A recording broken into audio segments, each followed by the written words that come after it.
So that's the stimulus item. And this is the same picture that I had there. And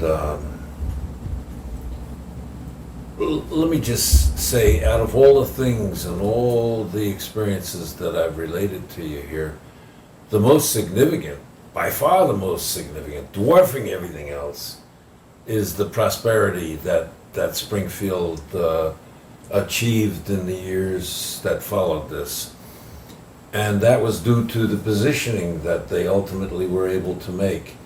Up here at the top, they were able to position themselves as being, so to speak, best in class. They could do things that other communities couldn't do. And they could do it better than anybody else could do at that point in time. And so, using the same model here, we've accentuated the development of human capital here, and we've nested that in organizational capital. All of this is nested in the marketplace. That somehow every community needs to be able to position itself, not necessarily in a monolithic way, the way we've presented it here, but it has to position itself in some way to sell its wares or sell its people. And I think that was really the greatest contribution that we made. I didn't say that was the greatest learning that we had, and I'm not demeaning the significance of the processing that the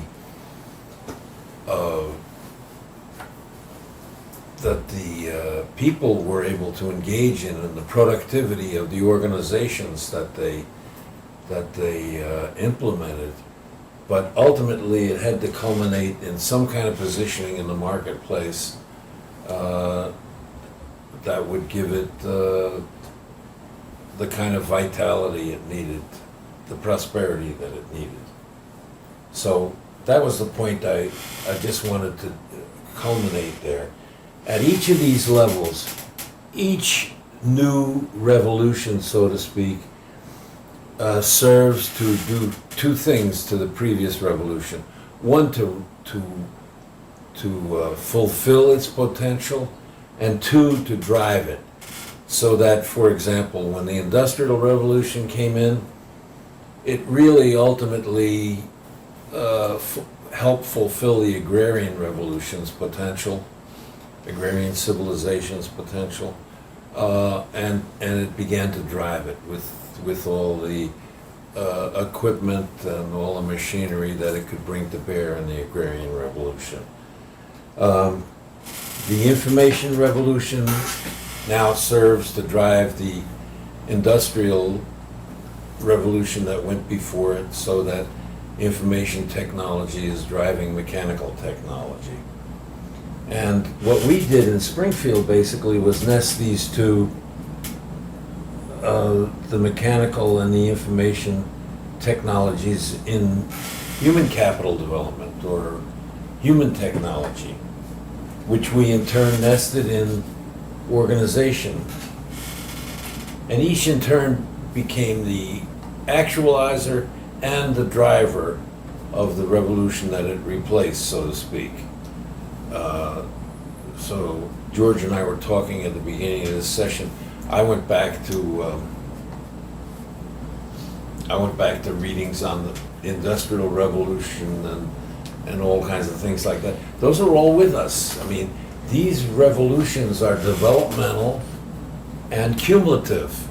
We bring that forward with us, and part of the pain of the IT revolution now is that it has served the investor market to reduce the use of human resources. So we're champing at the bit to get this back on track. But I believe these are the sources of growth. These are the sources of economic growth, and they speak to us about how to develop fully the communities and to develop the people and the information and the organizations within the community. But as we started, two ideas really struck me. One was at the positioning level, at the highest level positioning for socioeconomic prosperity. And at that level, what came to mind to me was founding fathers. And I'll tell you what prompted that in my thinking. Founding fathers in terms of perspective and guidance, that there's some leadership within that level, that positioning level. The second term that I've been wrestling with is the human revolution. All right, now, I'm seeing several revolutions floating around here. We can talk about the agrarian revolution, the mechanical, the information into the human. But then we got the American Revolution, founding of our country. And we go to the American Revolution, it sought to grant freedom, the lack of constraints. And given that, we were off and running. The freedom to create, to innovate, the freedom to operate entrepreneurially, all the way into the tsunami in the second half of the 20th century. Right. That whole 50-year span, extraordinary freedom. Now, embedded within that, and I see the founding fathers looking back, the founding fathers at the community level inheriting from the founding fathers of our country a sense of this freedom in terms of unchecked, in terms of lack of constraints. But there's a second freedom floating around there. And that's the unfettered thinking, the freedom to think. And it's that freedom that is being addressed, that can be addressed in terms of the human revolution, in terms of enhancing generative processing for human beings in the context of generative processing for the organization, up to providing a base for guiding socioeconomic prosperity through positioning at the top of the community level. Now, shy of that, I think we've got all these anti-human growth happenings in terms of the information technology, what have you, in terms of the mentality or the mindset of human beings. I think what happens with just the sense of freedom in terms of absence of constraints, the direction that people pursue to fulfill this freedom is to achieve stability, is to achieve security. Yes. So we all live in our nice little neighborhoods in the communities, in the suburbs, and our kids go to good schools, and then they go to good colleges. That's been the extension of the thinking of the absence of constraints as a definition of freedom by itself. So then we get bogged down, and we don't come to understand the importance of the second level of freedom, the freedom to think, which is truly the fulfillment of the human revolution. And that's where we are bogged down right now. And we got short-circuited back when the information technology or the information revolution took off.